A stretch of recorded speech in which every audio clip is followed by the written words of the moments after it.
Do you remember when you used to be able to walk into a guitar store, you'd pick up an Epiphone and play it, it would be solid, a really decent guitar, it would look nice, and it'd only cost you $350 or $400?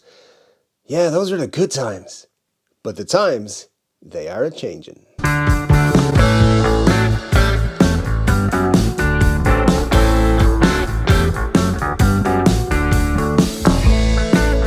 Hey folks, my name is 3-Chord Dave and we're talking about Epiphone and what they're doing, whether they're doing it well or whether they're making a complete hash of it. Before we get too deep into it, I want to let you know, I'm a huge Epiphone fan. I have been for a long time. I'm a Gibson fan too. I just wish they were better. But when it comes to Epiphone, I've had a lot of Epiphone guitars down the years. I've loved them. I've not loved them. And I've thought, hey, why is an Epiphone now costing $12.99? Anyways, before we get into that part of it, I just want to point out I am an Epiphone fan. One of my favorite guitars of the last 10 years is an Epiphone SG Special P90s Faded Pearl and Blue. I talk about it all the time on the channel here, so if you're a regular, you know. If you're new, I love that guitar, man. It's great. It's one of my favorites. So I love Epiphone. I'm not bashing Epiphone. I think they're really good. I just wonder if they're going in the right direction, or maybe I've got some ideas that will be cool for them. And you know, Cesar and his buddies pop in on the channel sometimes because they don't like that I get information and I leak it. So anyways, if you're out there, hey. About a year ago, I started telling you that Epiphone had this business plan where they were going to start increasing the prices of Epiphones to over $1,000 and in fact get all the way up to $1,500. Now, we haven't seen $1,500 yet, but we have seen $12.99 a couple of times and we're going to see more. But when I put out that first video saying the prices were going to go up, people thought I was full of shit. But anyway, here we are. We're in a world now. Epiphones come out and they're $12.99 and they're $1,000 and they're $11.99 and so forth. So you got the Epiphone Jerry Cantrell Prophecy, that's $11.49 I think. You had the Bonamaster 335, really nice guitar, $12.99. The Adam Jones Epiphone Les Paul Custom Art Collections, they're $12.99. What else had you got? You had a few different ones come out over that. The Matt Heafy ones as well. So there was a lot of them that were over $1,000, and that's a barrier psychologically for a lot of people. So now that they're over that price point, what happens to the Gibson Tribute range? So you had the Tribute Les Paul and the Tribute SGs. Well, those prices are going up. And last I checked, it was like $11.99 for a Gibson. That was this morning. So, you know, you're not getting those cheaper Gibsons anymore. The SG Special that I had told you I sold because of the Epiphone, brand new, that cost me $6.99 just 3.5 years ago. So it's not that long ago where Gibsons were a lot more affordable. And if you look at other companies, you can get those brand names at a cheaper price point, made in the USA or made in Mexico or something like that. We'll get into made in where and how that is important in a minute. But where I think this comes in, and listen, I was reading comments on videos today, I think it's important to recognize there is a market for more expensive Epiphones. And I would count myself in that market if, and this is the kicker here, if the quality is like out of this world. If it's an absolutely top-notch guitar and it's 1,500 quid, I don't care if it says Epiphone or Gibson on the headstock. As long as we don't go back to that shitty, ugly, horrible Epiphone headstock, just keep the one we have now, I like it. Or actually just do a proper Opal book, yeah, Gibson one. There's a couple of things I would change with Epiphone, you know, I'd change the bridge back to a more conventional Gibson one. I'd just stop having them have different bridges. And then the headstock, I would make it the same thing. But anyway, that's not really important. But here's an interesting thing. It doesn't matter how much you charge for an Epiphone. There are some people who will never ever buy a Chinese guitar. And I can understand their viewpoint, and I can understand where they're coming from and why they will not buy a Chinese guitar. It's why the likes of PRS get made out in Indonesia. It's why Fender make a lot of guitars out in Indonesia and places like that. Because there are people there who just will not buy a budget guitar that's made in China. So the question has to be asked, if you're going to charge big money for a guitar, are you going to have to move it out of China, the production of it? I can see both sides here, but here's an interesting idea. I think they should move the production of these guitars to Nashville. There's already some Epiphones made in Nashville. The USA-made Epiphones are quite expensive. In fact, they're up there with the Gibson-made guitars, because they're basically Gibsons with Epiphones on the headstock. we won't go into that right now. But yeah, the USA, making them in the USA would be important, I think, to some people.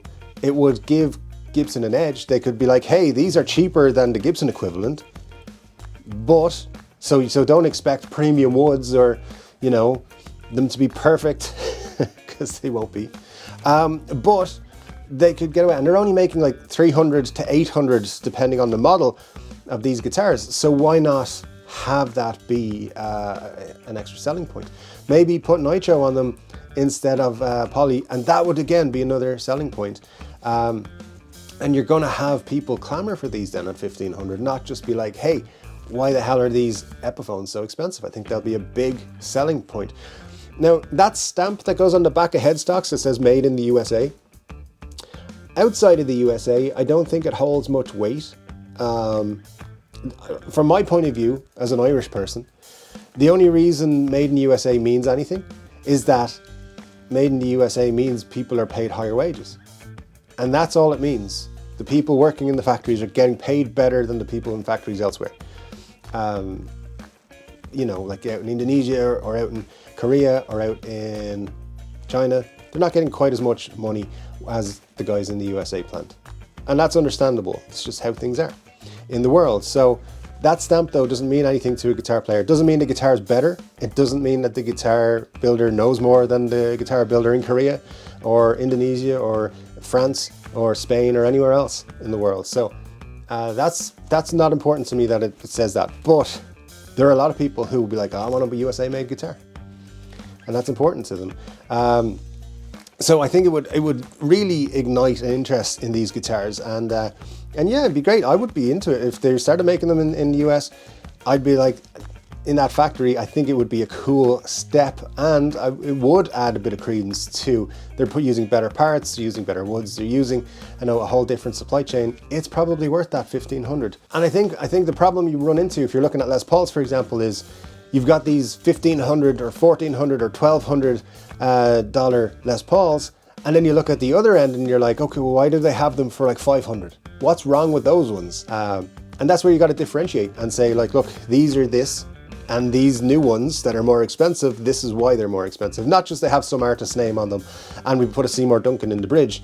There's got to be a lot of extra features, and it's got to be a lot different. Now, maybe it's not financially viable. Maybe Epiphone or Gibson are going to watch this and be like, that guy's an idiot. He doesn't know. Maybe you're saying, I know, that's a valid viewpoint as well. But I think they need to look outside the box. They can't just make the same old stuff, put a different pickup, put it in a hard shell case and say, there you go.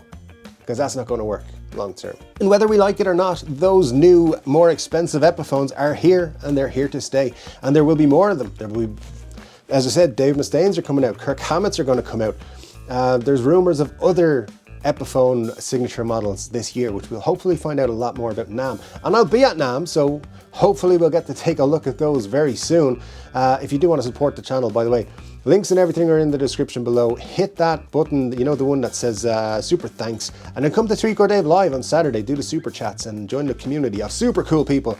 That would mean a lot. Make sure you're subscribed as well. But we're not finished here just yet, because I want to say at the same time, Gibson are doing a great job promoting these guitars, making people want them, teasing them for months and months and months before their release. And so these guitars are not going anywhere. There's going to keep being expensive Epiphones now that they've broken that barrier and they didn't get too much resistance. They are going to keep happening. So keep your eye on what they do. But what I'm more concerned with is there hasn't been any real changes to the Epiphone lineup in years. And yeah, there's been loads of signature models and there'll continue to be more signature models. But what about the core lineup? What about the standards and the SGs and the stuff? And I know the 59 has come out and the SG Les Paul one, the 61. That's great. But what about a Les Paul Deluxe? Why can't I buy an Epiphone Les Paul Deluxe, huh? That's what I want. I would buy it tomorrow. Why, you know, there's no new colors or finishes come out. There's been no new designs, nothing. It's been barren and it's kind of annoying. So yeah, I'd like them to sort that out. You know, get us excited about Epiphone guitars. There's nothing exciting in the standard range. If I'm not into any of those artists, I'm not a super fan of those artists, or someone who likes this antique silver bursts, or I just, for whatever reason, don't want a 335, or there's nothing to get excited about in just the average Epiphone lineup. Do something. new finishes, new designs, a Les Paul Deluxe, some Robo Tuners. Maybe not the Robo Tuners, but do something and make us all excited. Hopefully we'll see some cool stuff at NAMM. As I said, I will be there. But that's the video for today, guys. Tell me what you're thinking about Epiphone. Do you like what they're doing? Do you like where they're going? And if they were to do something different with the core lineup, what do you want them to do? Leave your comments down below, and Cesar and company, if you're there, let us know what you're going to do. Anyway, guys, thank you so much for joining me. I'll be back with another guitar-related video very soon. But until then, take care.